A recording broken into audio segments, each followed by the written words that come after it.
Hi, I'm Sophie, and welcome to my world.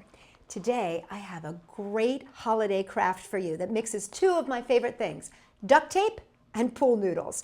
It is a duct tape wreath. What do you think? The great thing about the holidays is that duct tape comes out with some amazing holiday-themed duct tapes, just like this one right here. It's got some little reindeers on it. So I'm going to show you how to make one of these holiday wreaths.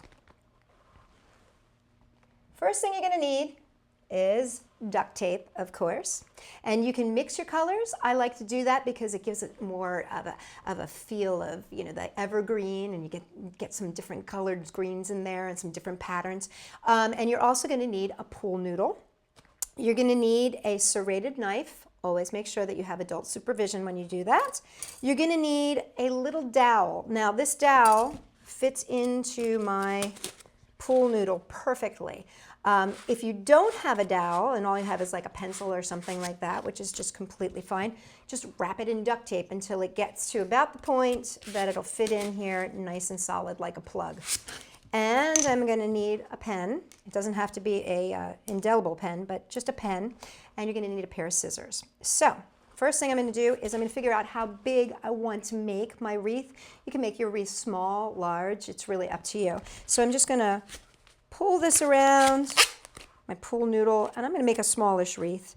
So I'm going to make it about that size. So what I'm going to do is take my pen and just put a little mark right there. Okay, and now with that serrated knife, I'm going to cut my pool noodle.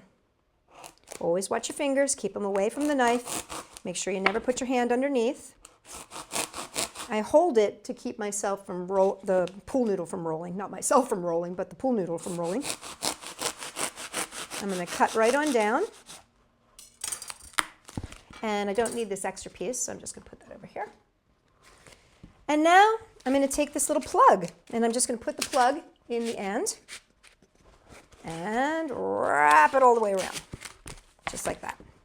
Okay, now I am not going to do this entire wreath just because it would take too much time, but I'm going to show you the steps so that you can do this yourself. Now what's great about this is that this is a great family project or a great project to do with your friends, because there's a lot of little tiny pieces that need to be made that go on your wreath, so you can sit around and everybody can be making the little house pieces, which I'll show you how to make in just a second. But everybody can be sitting around chatting, having hot chocolate. It's really just, it's a great project for a whole bunch of people. Okay, so what you're going to do next is once you've got your circular shape made here, you're going to want to tape it. And we're just going to cover it with a nice colored tape, just a solid colored tape. And like I said, I'm not going to take the time to cover the whole thing because, as you know, that would take a lot of time. And I want to get to the good stuff. But as you can see, I just wrapped it there. And I'm just going to start wrapping it around like this. Now, you don't have to worry if it's overlapping because really you're just trying to cover the whole thing. I'm just going to cover a bit of this so that we can work from here. Okay, so let's imagine, use those imaginations, this whole thing is covered in green. Okay, now what I'm going to do is I'm going to need to make a bunch, and I mean a bunch, of my little houses. And to make the little houses, what I'm going to do is take some duct tape, rip it into a 2-inch square. I fold one edge into the center and the other edge into the center. And this makes a little house, just like that. We use these for all kinds of projects. You can make bracelets out of them. You can make duct tape roses out of them. These are great. Okay, now what I'm going to do is I'm going to start from the bottom and I'm going to start layering. So I'm going to put one down, and I've made a whole bunch of these ahead of time so that we can just keep going. And I'm going to alternate my pattern. Now what I like to do is I like to space these out so that there's a nice little gap in between. So there's about, if you can see, about a thumb's length, about an inch right there. And I'm just going to keep overlapping my different colors right like that. See, now I'm going to go to the dark green. You can see the pattern already starting. And then I'm going to go to my really cute Rudolph reindeer. And then I'm going to go to my light green, my lime green, which happens to be my favorite. Okay, so I would go all the way around the bottom with this. Now I'm going to come back on the next level, and what I'm going to do is I'm going to start this way, this side of it, same pattern, but I'm going to start by lining up my point with the edge here, like that. See now how they're over top of each other? Edge to edge like that. And so now I'm going to continue on.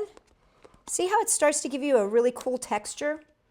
It makes it a lot more interesting than if it was just straight up and down on top of each other like this. You know what I mean? So you get that texture from the layering technique that we've got going on here. So my next layer, I would do the same thing. And here we go. See how we got this going here? So I would take, oops, I should start with the dark green, sorry. I would be going like this and going around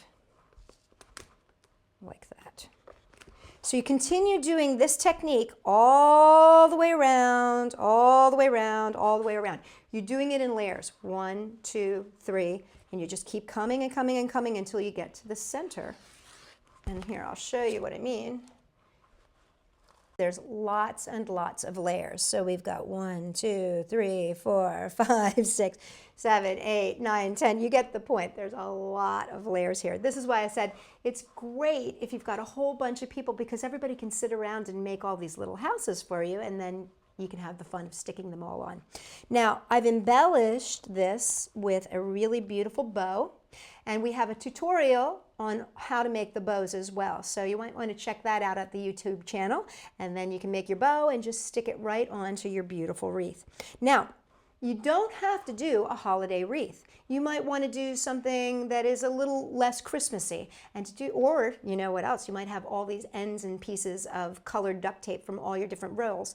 Let me show you one of the most fabulous things that my sister created, and that is a flash of color wreath, is what I call it.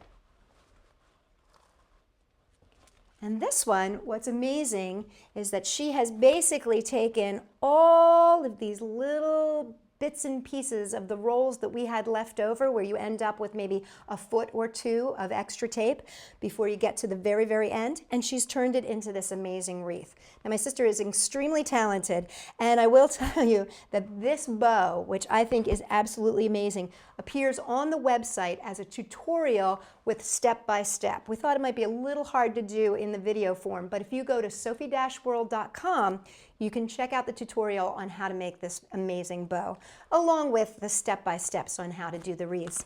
So for more holiday wonderfulness that's made with duct tape and other things, come and check us out at sophie-world.com. Ho, ho, ho.